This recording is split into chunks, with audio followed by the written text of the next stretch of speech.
Jadi yang masih tersisa tuh ya paling ini aja sih tuh. Kayak lemari itu pun juga udah sudah gosong. Ya sih masih shock juga mungkin ya sama ngap juga karena asap. Jadi masih perlu butuh waktu buat nenangin diri juga.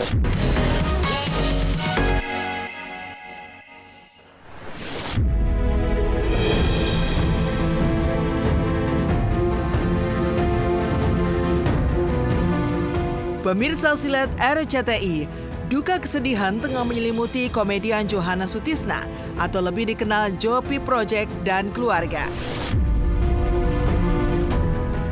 Pasalnya, Selasa tanggal 17 September 2024 kemarin, kediaman mereka yang berlokasi di kawasan Buah Batu, Bandung, Jawa Barat, hangus dilahap si jago merah. Lewat unggahan di media sosial, terlihat betapa mencekamnya suasana saat 3 unit personel pemadam kebakaran berusaha memadamkan api.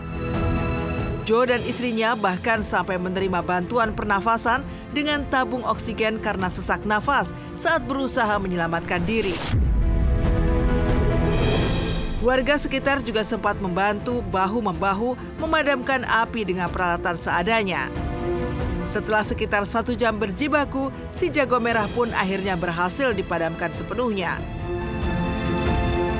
Eksklusif dari Bandung, Jawa Barat, berikut liputan tim Silet saat mendatangi rumah Jopi Project kemarin sehari setelah kejadian.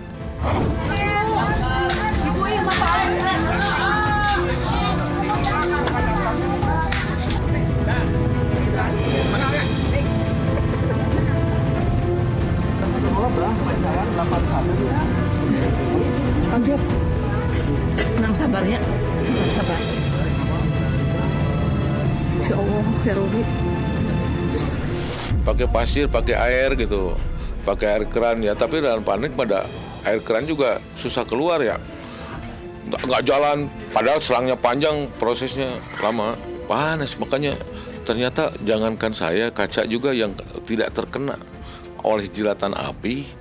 Tapi ketika saya buka jendela, itu kacanya udah kayak kristal, prok, keluar semua. Itu kebayang kalau saya di sana masuk dan maksain, selain pasti nggak akan kuat juga oleh asap, dan pasti saya juga akan terpanggang seperti ayam panggang ya, di oven. Itu panas banget.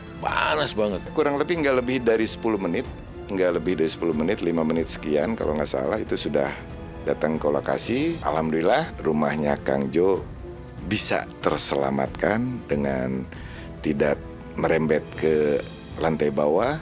Kang Jo itu langsung segera masuk ke ambulan koroner, kami siapkan itu oksigen dan sebagainya. Itu yang bikin orang shock, dikiranya saya celaka oksigen, padahal ya saya cuma kemasukan asap.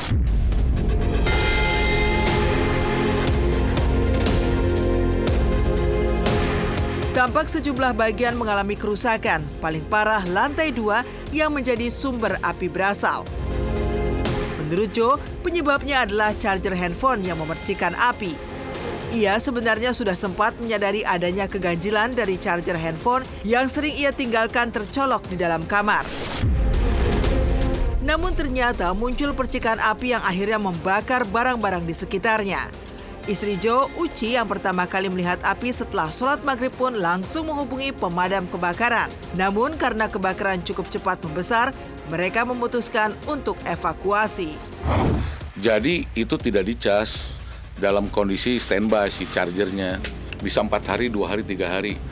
Saya cuma ambil handphone, casnya standby. Saya malas karena kenapa? Takutnya saya pelupa nyari.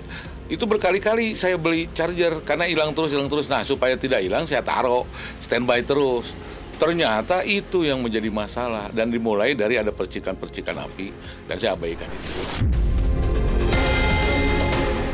Yang saya lihat langsung Om Ju, Teuci, kok langsung ini kata si RT saya yang ada di saya jelaskan bahwa karena gas asap itu ya.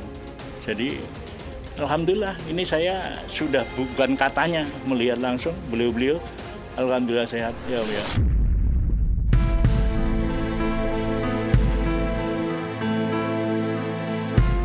Akibat kebakaran itu, lantai 2 rumah Joe dan keluarga mengalami kerusakan sangat parah. Sejumlah barang berharga mulai dari televisi hingga koleksi jam tangan pun ikut hangus dilahap si jago merah. Namun yang paling membuat Joe merasa sangat bersedih seolah bertubi-tubi duka, yakni kenangan bersama almarhum sang anak Gege Torik yang baru meninggal dunia 4 bulan lalu tidak berhasil diselamatkan. Seluruh peninggalan almarhum habis tidak tersisa. Padahal Joe dan Uci sudah mengumpulkan memorabilia sebagai pengobat rasa rindu mereka. Pokoknya lantai 2 mah habis lah. Tapi ya saya pikir ya harta ya, ngapain lah ngejar-ngejar kayak gitu kan. Itu bisa yang penting pengalaman ini harus ditularkan, jangan sampai teledor lah pada hal apapun juga. Aku lagi ngumpulin terus karena aku kan hobi gitar, sampai gitarnya aku pelihara, terus kalau aku kangen aku mainin itu. Tapi semua dari foto, dari dia kecil itu pas kebakaran semuanya hilang. Udah saya kumpulin semua terbakar. Sampai gitarnya pun terbakar. Dan semuanya seperti seolah-olah anak saya, ya Tuhan mungkin berkata, kalau bisa berbicara mungkin gini, menerjemahkannya. Sudah, kau kan harus pasrah.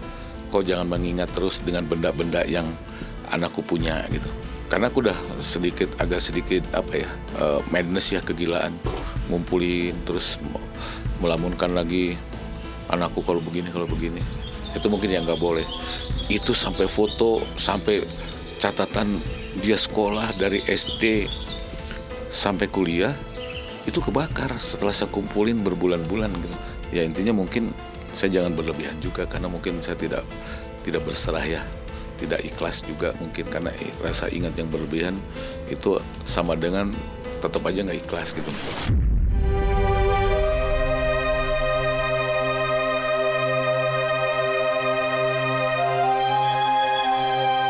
Kepada tim silat RCTI, putra Joe memperlihatkan kondisi rumah mereka pasca musibah kebakaran. Bagian kamar tempat diduga jadi sumber api pun tampak mengalami kerusakan sangat parah. Barang-barang di dalamnya hangus terbakar, termasuk foto-foto hingga gitar peninggalan almarhum. Sementara itu, hampir seluruh lantai 2 yang terdiri dari sejumlah ruangan juga ikut terbakar. Dari kamar sini awalnya. Boleh masuk bang itu. Oh boleh.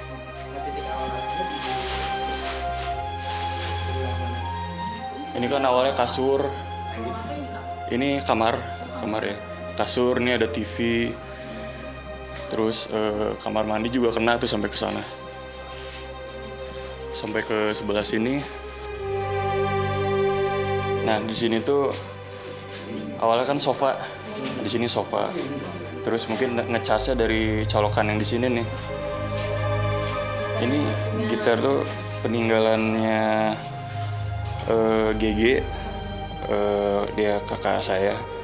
Jadi mungkin salah satu kenang-kenangan yang paling yang berarti lah ya.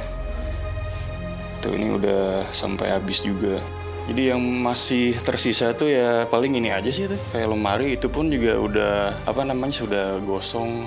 Ya sih masih shock juga mungkin ya sama ngap juga karena asap. Jadi masih perlu butuh waktu buat nenangin diri juga.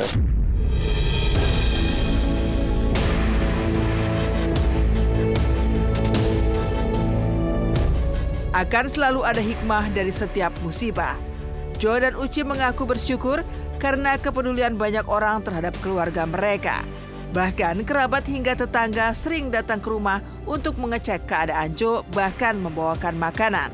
Begitu juga para petugas damkar yang sigap terjun saat kebakaran terjadi sehingga situasi bisa diamankan dan api tidak menyebar ke rumah-rumah di sekitar mereka. Terima kasih atas dukungan semua. Yang penting semangat. Berita tersebar, yang saya nggak kenal jadi kenal, hikmah yang luar biasa. Saya banyak teman lagi, banyak sahabat lagi. Jadi thank you lah semuanya. Termasuk juga Bu Asilet, thank you banget. Ya. Pagi itu saya tuh ingat sama Uci, kangen sama Uci, terus ngehubungi Uci, katanya rumahnya kebakaran. Makanya saya langsung cepat-cepat datang ke sini gitu. Alhamdulillah Uci selamat, Bang Jo juga selamat. Doa-doanya teman-teman juga sama sudah dari pas terdengar musibah seperti ini tuh. Pasti semua orang akan ngerasa itu yang namanya empati. Jadi bukan hanya simpati, kita memang harus melakukan sesuatu, menggerakkan, bukan hanya doa aja.